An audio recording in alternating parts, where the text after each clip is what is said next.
قصائد لي. واحد: أنا جد حزين، عندي قلب طفل وحياء أنثى ونوايا نبي، ولدي ما أقوله لكم قبل أن أموت، لكنني لن أستطيع أن أمنح نفسي بعض الغفران إذا ما تركت أحدا ينام غاضبا مني.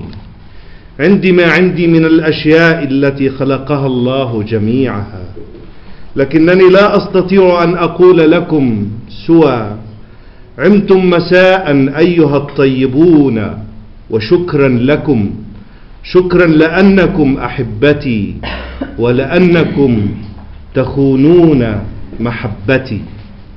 2: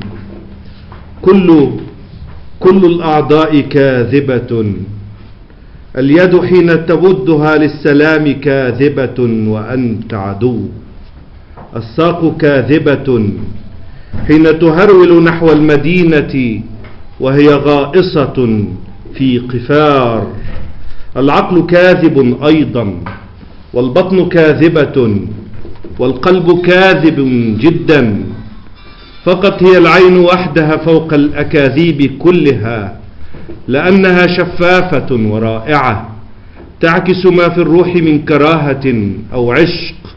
العين فقط، العين فقط. 3: كم هو جميل هذا الخيال، كم هو رقيق بأكثر مما تتخيل، تكف عنه وقت ما تريد أن تكف، ودون أن تدير ظهرك لامرأة أجهدتك طويلا، ودون أن تخشى خيبتك والسقوط، ودون أن تنتظر ماذا في عينيها نحوك في لحظة الذروة المباغتة، ودون أن تتجشم عناء الكذب. كم هو لعين ذلك الخيال، وكم أنا أحبه. 4: أبحث عن نادين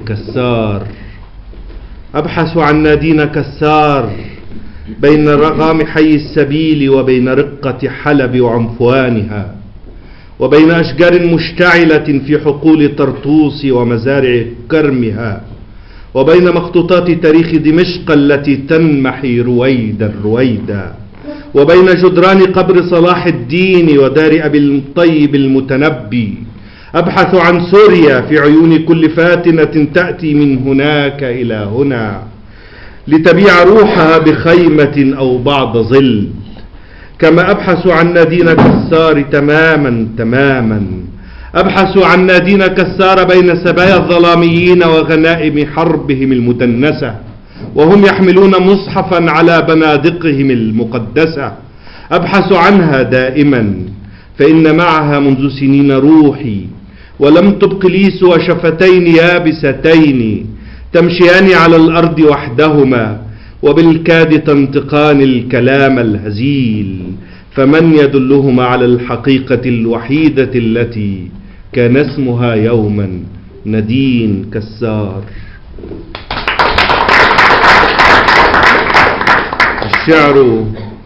الشعر استراحة روحي، ألمي الذي يسرب نبل كلمي إلى العالمين ليؤلمني أنا.